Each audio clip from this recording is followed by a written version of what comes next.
Angkatlah kepalamu, sebab penyelamatanmu sudah dekat. Haleluya, haleluya, haleluya.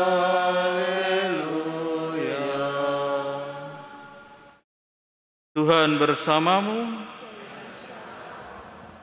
Inilah Injil suci menurut Lukas.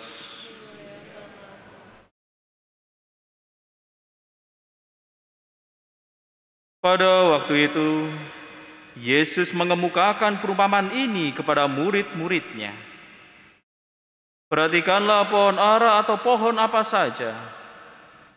Apabila kalian melihat pohon-pohon itu sudah bertunas, kalian tahu dengan sendirinya bahwa musim panas sudah dekat.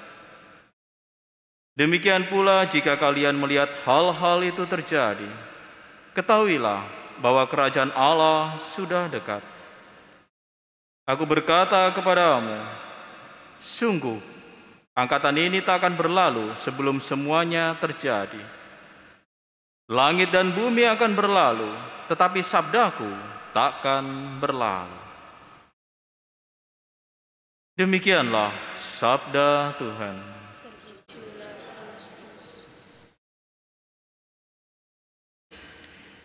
Saudara-saudari yang terkasih, Tuhan kita Yesus Kristus berkata, langit dan bumi akan berlalu, tetapi sabdaku takkan berlalu. Ini mengartikan bahwa sabda Allah, Tuhan kita Yesus Kristus, bersifat kekal dan abadi, sejak awal dunia ini ada sampai kesudahannya. Tentunya berarti semua sabda yang termaktub di dalam Injil, semuanya itulah yang bersifat abadi.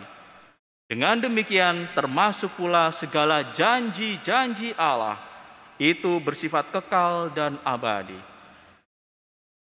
Bersyukurlah semuanya, sebab kekal abadi kasih setianya.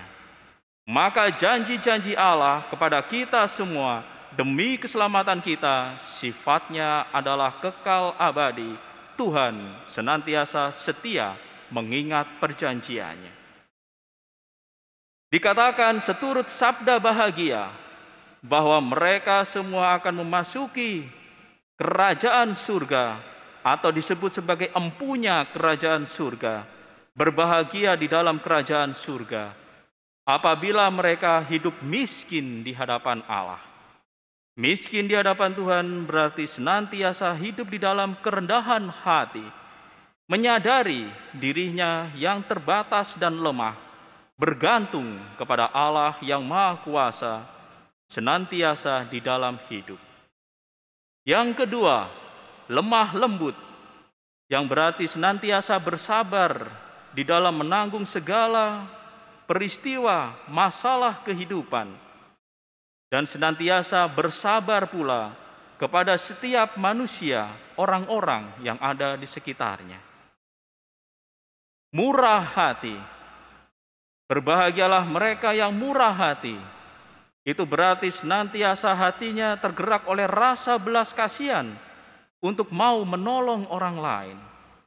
Disitulah keibaan, kepemilikan hati yang bermurah, senantiasa membawa orang kepada kepemilikan pula empunya kerajaan surga. Suci hatinya, mereka yang suci hatinya disebut juga empunya kerajaan surga. Itu berarti bahwa sang pribadi mengarahkan hidupnya secara terus-menerus untuk menyucikan dirinya. Gereja memiliki sarana pengudusan, dan itu ada di dalam sakramen-sakramen. Orang yang senantiasa hidupnya menyucikan hatinya, berdoa terus-menerus, mengikuti sakramen, entah itu sakramen Ekaristi, sakramen tobat, segala sarana pengudusan dari Allah, maka dia akan menjadi suci adanya. Dan kemudian selalu mencintai kebenaran. Mereka yang senantiasa mencintai kebenaran, mencari kebenaran, hidupnya selalu terarah kepada yang benar. ketika dia berhadapan dengan yang salah, selalu akhirnya menarik diri dan memilih yang benar. Mereka yang hidup benar, mencintai kebenaran, itulah sang pemilik kerajaan surga pula.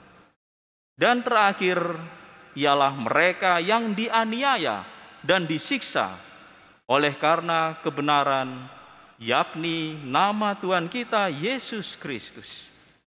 Ketika mempertahankan iman di dalam kesetiaannya sebagai pengikut Kristus dan berpihak kepada kebenaran, di mana Yesus sendiri adalah jalan kebenaran dan hidup, ketika semua orang di dalam hatinya terarah kepada Tuhan Yesus dan senantiasa setia bertahan di dalam siksaan dan aniaya, ketika dia berada di dalam imannya akan Yesus Kristus dan kebenaran, maka dia juga disebut sebagai empunya kerajaan surga. Demikianlah ketika semua langit dan bumi akan berlalu, kita semua yang telah terbaptis tercatat dalam kitab kehidupan, senantiasa menghidupi sabda bahagia tersebut, maka kita akan mencecap kerajaan surga seturut janjinya yang setia dan kekal itu.